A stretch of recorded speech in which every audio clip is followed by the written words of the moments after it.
Bonjour, bonsoir à tous et bienvenue dans Conseil Vlogué. Aujourd'hui, Valérian de Luc Besson. Alors, avant toute chose, je n'ai pas lu la BD Valérian et Laureline, donc je ne pourrais pas dire ce que j'en pense par rapport. Mais bon, comme souvent dans une adaptation, ce n'est pas grave et ce n'est pas utile. Toi-même tu sais, les bails. Et donc, qu'est-ce que j'attends du film? J'attends un film de SF qui m'en mette plein la gueule visuellement. Je m'attends pas à l'histoire la plus extraordinaire du monde, mais je m'attends au moins à avoir un vrai kiff visuel et un vrai kiff au sens primaire du terme, dans le sens où t'es scotché à ton siège, tu bouffes des belles images, tu bouffes une bonne aventure, de la bonne action, bref, un très bon divertissement. Mais du coup Blaise, Valérian, tu nous le conseilles ou pas? Bonjour, bonsoir à tous et bienvenue dans Conseil Vlogué. Aujourd'hui, Valérian.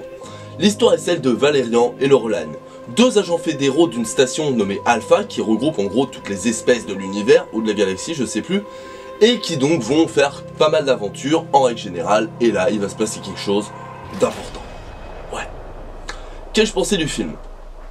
Je sais que beaucoup n'ont pas apprécié, j'ai vu qu'il avait fait un flop aux États-Unis, même si en France il a très bien marché. Plusieurs amis m'ont dit qu'il était pas terrible, d'autres m'ont dit qu'il avait l'air bien.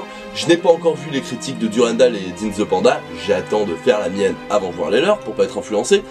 Mais moi j'ai bien aimé, franchement c'est un très bon film. Je préfère la première partie à la deuxième, la première partie t'en met vraiment plein la gueule, je veux dire visuellement c'est incroyable. C'est beau, c'est esthétique, les couleurs sont grandioses. Et pour rester dans le visuel, tout le visuel est vraiment très travaillé. Il y a pas mal évidemment d'effets numériques, mais il y a aussi quelques effets pratiques, comme par exemple certaines créatures qui sont vraiment faites avec des costumes ou en animatronique, je ne sais pas pour certaines. Et c'est vraiment très bien foutu visuellement. Les décors sont immenses, tu sens vraiment le gigantisme du truc. Encore une fois, c'est magnifique, vraiment une perle. Et pour accompagner ce visuel qui est absolument magnifique, encore une fois, on peut noter une caméra qui suit ce visuel et qui ne dénote pas avec. On a pas mal de grands mouvements, de tournoiements, de caméras numériques, je pense, très fluides et qui fait vraiment très bien son travail. Et avec des grands panoramas qui vraiment nous laissent apprécier le spectacle, mais encore une fois magnifique. Après, c'est peut-être ça le problème, dans le sens où la première heure, t'es à fond dedans, tu bouffes des nouveaux paysages, c'est ultra rafraîchissant, d'ailleurs, c'est ultra rafraîchissant, c'est beau, c'est original, mais tu sens quand même toutes les petites influences, hein, je veux dire... Par exemple, le vaisseau de Valérian, c'est carrément le Faucon Millenium, on va pas se mentir. Mais c'est pas grave dans le sens où ils ont pris toutes les influences de la pop culture, donc de Valérian, la BD je suppose, de Star Trek, de Star Wars, de tout ce qui est SF, et ils les ont rassemblés dans un seul film. Et ça donne super bien.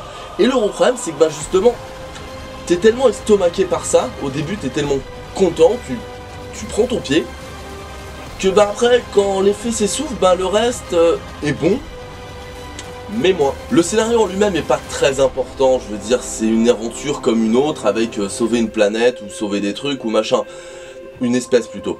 Donc c'est pas grave en soi, mais le truc c'est que ça nous donne pas de quoi nous accrocher avec le reste. Et il y a beaucoup trop de détours dans ce scénario.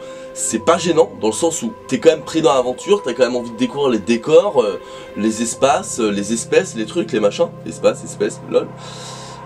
Mais il y a par exemple, au bout d'un moment, il y a un truc avec Valérian qui doit sauver Laureline chez une espèce où Valérian peut pas entrer dans l'endroit, en gros, pour faire simple.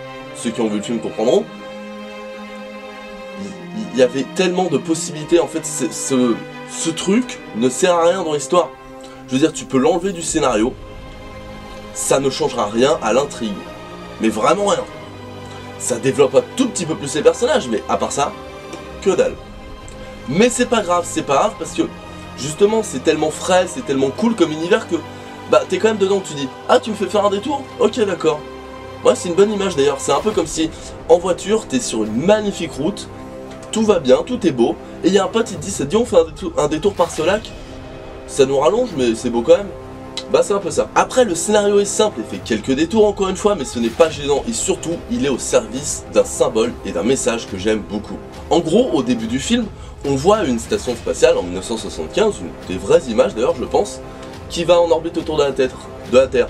Et après en fait on voit au fur et à mesure des années, excusez-moi, de plus en plus de stations. Alors au début c'est la Chine, après c'est un autre pays, en fait on voit que tous les peuples de la Terre par ce montage, en fait, on voit que tous les peuples de la Terre vont sur la station. Bon, la Terre, il y a plein de gens qui restent sur Terre, mais symboliquement, c'est pour dire que tous les peuples de la Terre font la paix. Et après, tu vois un alien, et un autre, et un autre. Et en gros, tu comprends que tous les peuples de l'univers, sur Alpha, c'est le nom de la station, sont en harmonie et échangent leur culture. D'ailleurs, Alpha qui est super cool visuellement, d'ailleurs, cette introduction est géniale, t'es à fond dedans. Et ce qui vient après le titre sur la planète des Mioul, je sais plus, magnifique aussi. Et en fait, tu comprends vraiment le message de paix et de anti-guerre, anti-génocide du film, qui est certes un peu manichéen, mais qui marche très bien. En fait, par Alpha et le fait que tous les peuples de l'univers aient des représentants là-bas, avec chacun leur savoir, leur avantage, bien sûr leur inconvénient, mais c'est pas ce qui est montré, ça montre que si jamais on s'entraidait, on pourrait aller mais tellement plus loin. Niveau musique, c'est vraiment du très bon, je veux dire, il y a des musiques à suspense, des musiques d'ambiance, des musiques assez funky, et franchement, on s'éclate. La musique rentre bien dans le thème, la musique rentre bien dans la situation, et on se laisse emporter, que ce soit par la mise en scène, le paysage ou la musique.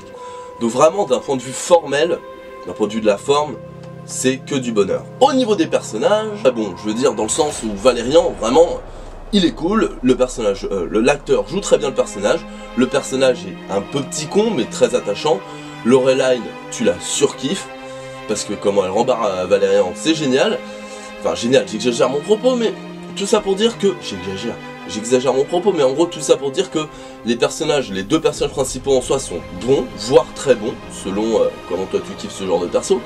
Et ensemble il y a une bonne alchimie dans le sens où Valérian veut se la faire, mais elle est pas sûre, et l'évolution de leur relation est certes un petit peu rapide, mais bien expliquée et bien intégrée. Je veux dire, c'est pas ça passe pas de ah moi je t'aime pas, ah moi si en fait. Non, c'est vraiment, c'est bien foutu, c'est un peu rapide mais bien foutu. Au niveau des persos secondaires, le Commodore joue très bien l'enculé. Je veux dire, tu le vois, t'as envie de le baffer, et il joue très bien ce rôle, félicitations à lui, j'espère que sa famille n'est pas comme ça. Il y a les trois sidekicks rigolos, les espèces de pigeons, comme dit Laureline, qui sont... En fait, ils me font vachement penser aux espèces de... Vous savez, les limaces là qu'on avait dans Men in Black, là, ceux qui boivent du café et qui fument des clopes. Ils me font vachement penser à ça, des comiques de service. Pas intéressants, pas importants, mais qui dérangent pas, c'est sympathique de les voir, quoi. Et ensuite, nous avons, bien évidemment, les deux caméos. Rihanna et Alain Chabat. Alors pour Alain Chabat, c'est vraiment presque un caméo, je veux dire, il est là quoi, allez, une scène, un truc comme ça. Et franchement, il m'a fait rire, c'est un très bon personnage, il est plutôt cool, extravagant, excentrique, et j'ai bien aimé. Pour Rihanna, elle est là un petit peu plus longtemps, même si c'est pas extrêmement longtemps non plus, mais franchement bien joué, bien joué. C'est pas la meilleure performance que j'ai vue de ma vie, mais franchement ça fait le taf. Peut-être effectivement que au niveau de sa mort, ça fait du Marion Cotillard. Et encore je trouve pas, parce que bon, c'est pas un être humain, donc en plus je m'en bats les couilles de la mort de Marion Cotillard, mais c'est pas un être humain là sur ce coup-là, Rihanna, donc on peut se dire que oui, elle meurt pas comme nous, genre de truc. Mais dans l'ensemble, c'était très bien. Ben merci à Luc Besson d'avoir fait en sorte que tous les fans de Rihanna aient leur fantasme de Rihanna et leur fantasme d'autre chose en même temps. T'aimes les écolières, t'aimes Rihanna, tu vas kiffer. T'aimes les années rétro, t'aimes Rihanna, tu vas kiffer. Et donc merci à Luc Besson pour avoir fait en sorte que plein de gens ayant des fantasmes sur elle puissent les assouvir. Merci. Pour conclure, est-ce que je vous conseille Valérian? Oui, je vous le conseille. Pour plein de raisons, pour tout ce que j'ai dit jusqu'à maintenant, c'est un excellent film. Les acteurs, pour ceux que j'ai pas parlé, ils sont tous très bien aussi, y a pas de souci. L'histoire certes est un peu simpliste et on devine ce qui va se passer, un peu manichéen mais fait très bien son travail. Visuellement c'est magnifique, la musique c'est magnifique, la réalisation elle fait très bien son boulot, mais surtout parce que c'est un film français. Je sais que EuropaCorp, Besson il s'est bien mis sur le modèle américain, mais ça empêche que c'est français et que juste pour ça il faut encourager ce genre de choses en France. Certes il ne fait pas que engager des Français, il y a beaucoup d'Américains etc, mais ça n'empêche que Luc Besson est l'un des seuls en France à essayer de faire ce genre de choses. Et donc, moi je vous le conseille, je vous le conseille. Je vous ai compris. Et voilà, cette vidéo est terminée, j'espère qu'elle vous aura plu. En attendant, si vous aimez ou pas, laissez un avis dans les commentaires. Et si vous avez kiffé, likez, partagez et vous abonnez à la chaîne. En attendant, passez une bonne journée, /soirée, insérez votre assistant. Ça fait longtemps que je l'avais pas foiré ça, dis donc.